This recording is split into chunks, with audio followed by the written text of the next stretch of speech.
Hello everybody, I am Dr. P.K. Padda, consultant chest physician from Rourkela, Odisha. Good morning.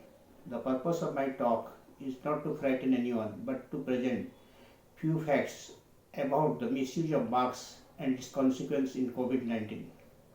Friends, we are in the middle of a devastating pandemic and the worst of unseen and unbelievable human misery is going on.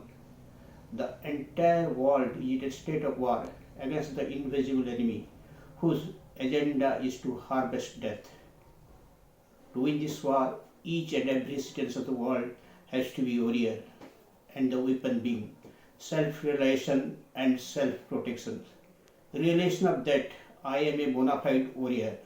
Without my participation, world is going to lose, and with my true involvement, it is going to win this war, and I will give my best. Self-protection by following 100% all the rules of prevention.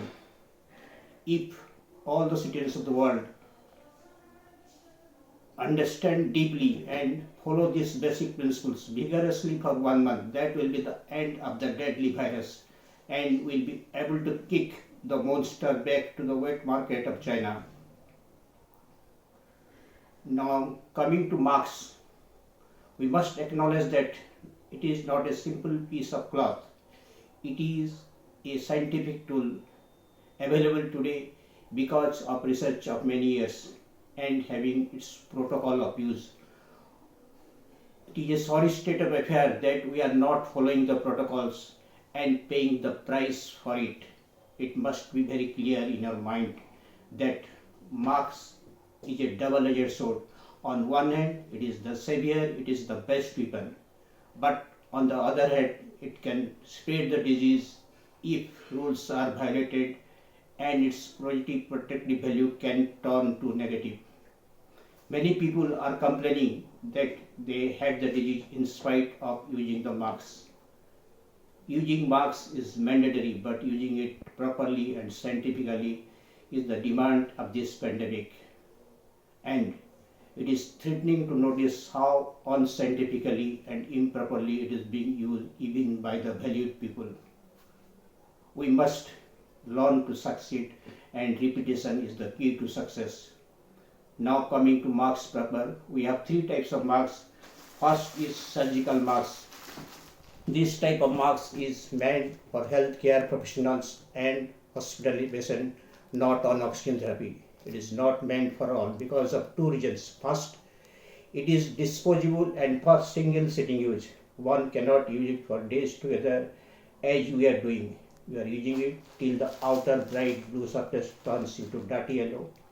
Washing it and reusing it till it becomes so loose that almost falling down, and thereby having zero or negative protective value.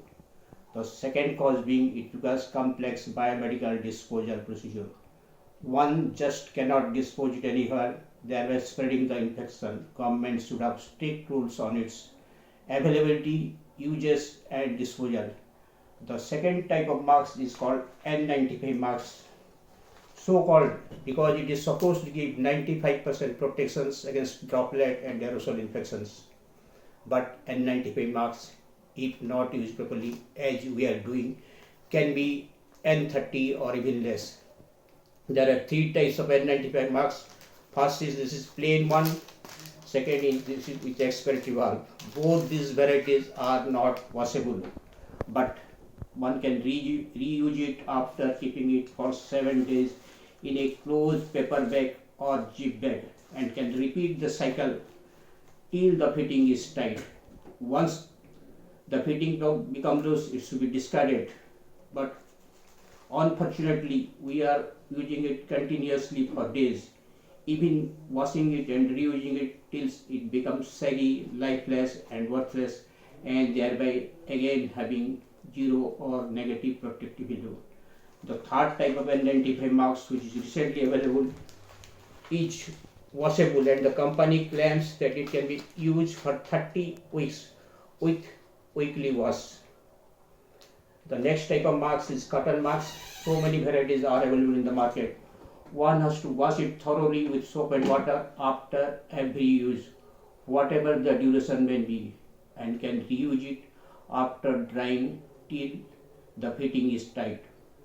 Once the fitting becomes loose, it should be discarded, but again after proper washing and preferably cutting it into pieces. Rumal, dupatta, sari and towels are not substitute marks. It's okay for a stopgap, but its continued and prolonged use can be a boomerang, hence its use should be discouraged at all levels.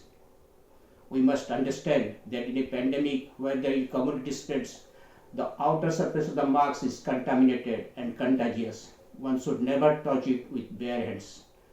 To remove the mask, to wear the mask or to adjust, one has to use the loops only. Washing of the hand properly or sanitizing it is mandatory after every maneuver. But it is utterly disappointing and disheartening that we are touching the mask so frequently, even unconsciously, as if it is a part of the body. We have to stop this. This is one of the major causes of people getting infected in spite of using the mask. The fitting and positioning of the mask is important. A loose fitting mask is not a mask, rather it is a curse and must be avoided. It should be high on the bridge of the nose and the circumference of the mask should be as close to skin as possible, theoretically airtight, so that one should breathe through the mask. It is grossly inappropriate to bring down the mask below the nose, mouth or keeping it over the chin as you are doing frequently. It is as good as not wearing the mask, even dangerous, because while doing such manipulations, the outer contaminated surface of the mask may come in contact with nose or mouth, either directly or via the inner surface. I request with folding hands to celebrities of all fields, including doctors, not to do so on TV program. It is sending a wrong signal to the people who love you and follow you. It is not required to wear a mask in a one-to-one interview where social distancing is usually maintained. But if you are wearing it, please wear it properly. This seesaw movement of the mask, which is unnecessary, uncalled for, is again one of the major causes of people getting infected in spite of using the mask. After removal, the mask should not be placed anywhere. It should be either air hanged if it is removed for a short period of time, like drinking of water, put inside yellow dustbin for disposal, or kept in paper or zip bag for future use, or washed in case of cotton masks. But unfortunately, we are dropping it anywhere at ease, as if it is a napkin, even keeping it inside the pocket, not understanding the risks of transmission.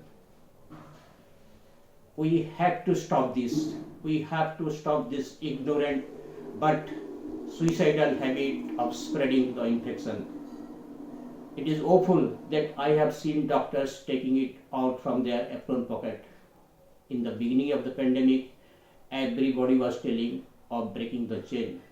No country in the world, whatever powerful it may be, can break the last chain of transmission unless we people follow the rules sincerely, honestly, truly and truthfully, keeping in mind the worst scenario of millions of deaths, economic devastation and mass social imprisonment. I conclude by saying, don't be casual. Your casual attitude can take so many to casualty, maybe including your near and dear one. Please follow the protocols. The war is not yet over. Rather, it is time to be more aggressive, as a dangerous second or third wave is knocking at our door. Our prompt and decisive action can prevent its entry. Repetition is the key to success. After all, these are healthy and hygienic habits which we must cultivate and harvest to pass to our next generation, so that they will be better prepared for the future pandemic. Thanking you. Keep smiling. Stay safe. Goodbye.